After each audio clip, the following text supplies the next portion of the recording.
Assalamualaikum. Hari ini cikgu nak terangkan bagaimana kita nak menjawab beberapa soalan yang berkaitan dengan persamaan linear.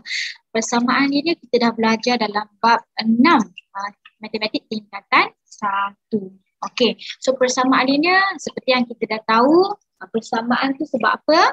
Dalam ungkapan algebra tu ada simbol sama dengan. So itu adalah persamaan. Dan juga huruf dalam tu, dalam persamaan tu ada kuasa 1. Dia mesti kuasa 1. So sebab tu kita panggil sebagai linear lah. Jadilah persamaan linear. Okey. So bagaimana kita nak selesaikan persamaan yang berikut yang diberi ni? Macam mana kita nak selesaikan dia? Okay, bila ada perkataan selesaikan, kita kena faham. Dia minta sahaja selesaikan bermaksud dia nak X sama dengan apa. Okey, dia bergantunglah kepada huruf apa yang diguna kat sini. Kadang-kadang bukan X, kadang-kadang diguna T lah, S lah. Okay, jadinya T sama dengan apa? S sama dengan apa? Okey, senang cerita, kalau student cikgu pesan X itu berada pada sebelah kiri kamu. Nampak tak? Dia duduk di sebelah kiri dan nombor akan berada di sebelah kanan. Okey, bagaimana kita nak selesaikan persamaan diberi? Okay, macam biasa, cikgu selalulah pesan dekat student salin balik soalan walaupun dah ada. Salin balik soalan tu. Okey. Kemudian kita boleh nampak dekat sini ada bracket. So bracket ni maksudnya adalah darab. Betul ya? Darab. Okey. Yang ini bila ada ungkapan dalam bracket tu ada ungkapan algebra. Di sini memainkan peranan iaitu proses tu kita panggil sebagai kembangkan, ya, expand. Kita kembangkan. Di mana kembangkan tu 3 perlu didarab dengan X dahulu, nombor 1 lah. Step yang seterusnya adalah 3 darabkan dengan negatif 2. Okey, jelas ya? Bila nampak ada bracket, ada kembangkan pula. Macam tu lah. Okey, nampak ya? So bila 3 bracket X, so maksudnya ialah 3 bracket X tu maksudnya adalah 3 darab X. Macam cikgu kata tadi, bracket tu adalah darab. So kita akan dapat 3X. So dekat sini cikgu dapat 3X. Nampak ya? Kemudian kita ada 3 bracket negatif 2 yang nombor 2 tu. 3 darab dengan negatif 2. So 3 bracket negatif 2 tu maksudnya 3 darabkan dengan negatif 2. Ini selalu student salah. Kalau cikgu, sebabkan kita dah boleh guna kalkulator, kita tekanlah kalkulator. Tapi bila tiba peperiksaan, memang akan ada yang silap-silap. Di mana? Silap pada tandanya. Right? Itu yang ramai yang silap. Okay. So, tolong ingat. Ya, 3 ini walaupun dia tak ada tanda, kita tak tulis pun tanda. Nombor 3 yang tak tanda tu sebenarnya adalah positif, ya. So kita belajar sebelum ini, kalau positif sama ada operasi darab ke bahagi ke, sama je ya. Positif darab dengan positif kita akan dapat positif. Negatif akan darab dengan negatif kita akan dapat positif. Nampak? Ini yang dah kita hafal. Sepatutnya dah ada dalam minda kita lah, dah ada dalam dalam pengetahuan kita. Okey. Negatif darab dengan positif kita akan dapat negatif. Dan juga positif darab dengan negatif kita akan dapat negatif. So dekat sini bila positif darab negatif akan dapat apa? So bila kita dah hafal positif darab negatif akan dapat negatif. So jawapan cikgu akan dapat dekat situ negatif. So 3 darab 2 adalah 6. Sebab itulah kita dah diberi kelebihan, kita boleh guna kalkulator, tekan sahaja. Biar orang kata, alah senangnya sifir tu. Kita tak nak jadi careless lah. So, jadinya, bila tekan kalkulator 3 darab negatif 2, kita akan dapat negatif 6. Nampak ya? Equalkan dengan 8. So tadi cikgu dah beritahu, yang huruf mesti berada di sebelah kanan. Jadinya yang negatif 6 sekarang ni adalah nombor. Yang negatif 6 sekarang ni adalah nombor, betul tak? Negatif 6, negatif tu milik 6 lah. So kita perlu gerakkan dia sebelah kanan. Cikgu perlu gerakkan, pindahkan dia. So cikgu mesti pergi sebelah sana. Nampak? Bertemu, istilahnya bertemu dengan nombor juga. So bila negatif 6 tu, dia menyeberang, maksudnya pergi sebelah sana menyeberang simbol sama dengan ni, dia akan bertukar operasi. Kalau sini tolak, sana akan jadi tambah. Kalau sini darab, sebelah sini akan jadi bahagi. Ingat tu, dia akan songsang. Okay, so dia akan jadi 3x, so kita dah buat step by step kan. 3x sama dengan yang asalnya ada 8, tolak 6 ni pergi sebelah sana. So dia jadi positif 6. So selesaikan lagi. 8 tambah 6 adalah 14. So 3x tadi cikgu kata apa? Cikgu kata tadi 3x tu sebenarnya adalah yang ini yang dah cikgu buat dekat sini. Nampak tak? 3x tu adalah 3 darab dengan x. 3 darab dengan x. So jadinya bila 3 darab dengan x, dekat sini ada operasi darab. So kita perlukan x sahaja. Ingat tak? Kita nak selesaikan dia kan? Kita perlukan x sahaja. Bila dekat sini ni adalah operasi darab. 3 tu pergi sebelah sana, dia akan jadi bahagi. Nampak tak? 14 bahagi dengan 3. Ataupun dia adalah 14, sebab bahagi tu boleh buat dengan boleh buat simbol pecahan kan, 14/3. So dapatlah jawapan akhir kita ialah 14/3. Alright, dah selesaikan. Okay, biarlah markah 2 markah pun, tapi kita buat step by step sebab kita nak elakkan kecuaian. Alright, seterusnya, ini contoh seterusnya. Alright, so yang ini kita boleh tengok ada pecahan. Okay, sebelah sini ada nombor. Alright, so macam biasa cikgu pesan tadi, kita selalulah tulis balik soalan. 7y tolak dengan 6. Sorry, maafkan cikgu.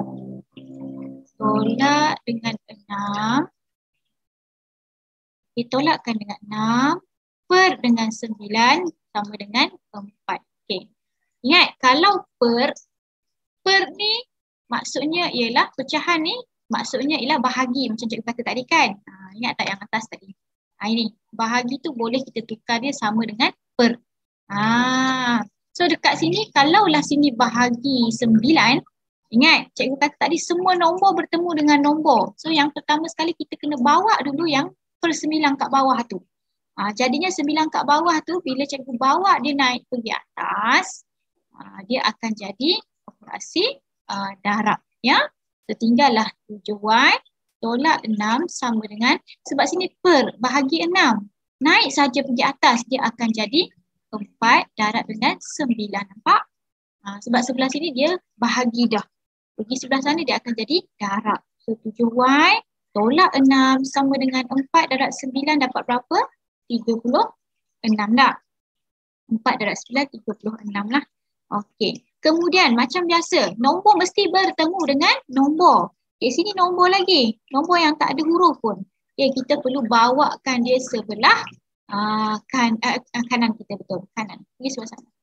Alright, so tinggallah 7y sama dengan 36 yang asal. Itu tolak 6. Pergi sana jadi positif 6. Nampak? So jadinya 7y sama dengan 36 tambah 6 adalah 42. 7y tu apa maksudnya tadi? 7y tu maksudnya 7 darab dengan y. Jadi kat situ ada operasi darab. So kita nak tinggalkan y dekat situ. So dia akan jadi apa? Y akan tinggal dekat sini. 7 itu mesti bawa pergi sebelah sana. So dia akan jadi 42 bahagi dengan 7. So kalau 42 bahagi dengan 7, tekanlah kalkulator, kita akan dapat 6. Dapat jawapan akhir dia. Alright. Okay, soalan yang ketiga. Soalan yang ketiga ialah 2/3x tolak 4 sama dengan x tambah 1. Okay, tengok betul-betul. Macam biasalah. Macam biasa cikgu buat apa ni? Cikgu tulis soalan dahulu. Okay, 2/3. Ini tak cantik tulisan ni, dia kena kecil sikit. Kena kecil sedikit. Sedikit-sedikit lama-lama jadi bukit. Okey, 2/3x tolak dengan 4 sama dengan x tambah dengan, apa ni? Cikgu punya pen ni. Dia tak ada bateri je. Untuk tadi besar je. Okey, sebelah x tambah dengan 1. Alright. So ingat cikgu kata apa tadi? ini nombor. Nombor mesti bertemu dengan nombor. Okay, cikgu highlight sedikit. Ini nombor. Okey, ini nombor. Okey. Okay. Sebelah sana nampak tak dia ada huruf. Nampak tak ada huruf. Jadi cikgu kena tukarkan dia. Supaya yang huruf ni pergi sebelah sana. Nampak tak? Yang nombor ni mesti pergi sebelah sana. Bertemu dengan nombor. Betul tak? Okey, so dia akan jadi apa? Kita tengok step by step cikgu. Cikgu buat step by step ya. Cikgu buat step by step. Okey, asalnya 2/3x. Betul tak? Kenapa cikgu tak smooth ni? 2/3x. Okey, so negatif 4 nanti cikgu nak pergi sebelah sana. Okey, jadinya cikgu nak tukar dengan x ni. Okey, x nampak tak? Dia tak ada tanda. Tapi kita tahu dia adalah positif. Bila pergi sebelah kiri dia akan jadi tolak x. Betul Tolak x sama dengan, tinggalkan di asal ada 1 kan, ada nombor 1. Tolak 4 pergi sebelah sana dia akan jadi tambah 4. Nampak? Okey, so yang ini macam mana? Masya Allah, ada student cikgu ni tanya macam mana cikgu nak selesaikan dia. Boleh sangat anak-anak. Ingat walaupun x dekat sini dia sebenarnya ada pemalar dekat depan dia adalah 1. So kita tekanlah kalkulator, kita ambil huruf nombor sahaja, iaitu 2/3 tolakkan dengan 1. Bila tolakkan dengan 1, kita akan dapat negatif 1/3x. 1/3x. Nampak? Equal 1 tambah 4 kita akan dapat 5. Alright. Seterusnya, sebab 3 markah mesti ada jalan kiri yang banyak lah ya. Okay. So negatif 1/3x. Okay, maksudnya ialah sama dengan negatif x per 3 lah. Samakan dengan 5. Okey, macam tadi 3, ini operasi per ni adalah bahagi. Bila nak bawa pergi sana, jumpa dengan nombor. Yang bahagi ini akan menjadi, pergi je sebelah sana, dia akan menjadi darab lah. Darab. So 5 akan jadi darab dengan 3. Nampak tak? Dapatlah 15. Okey, faham ya? So x ni, kita perlukan x sahaja. Tak nak ada tanda. Tak nak ada tanda negatif kat sini. So bagaimana kita nak hilangkan negatif itu sangat mudah. Kita bahagikan dengan negatif 1 juga. Nampak tak? Bila kita bahagikan dengan 1, negatif 1 ni, so negatif bertemu dengan negatif dia akan jadi positif tadi. Bila sebelah sini kita buat bahagi negatif 1, sebelah kanan pun mesti bahagi dengan 1. Dia seperti, dia kena balance lah, dia kena seimbang.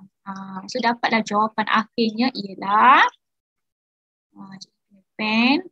negatif x bahagi negatif 1, negatif bertemu negatif dia akan jadi positif.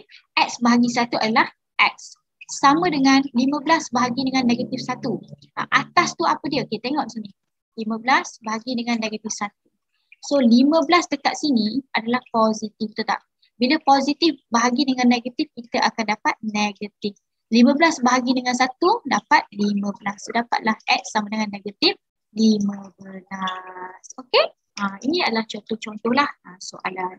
Untuk selesaikan persamaan linear, cikgu akan buat slot video yang kedua. Alright? Okey, itu sahaja. Semoga dapat ilmu yang bermanfaat. Semoga tak ada lagi kesalahan. Yang penting kita kena faham konsep dia. Okey, itu sahaja. Assalamualaikum.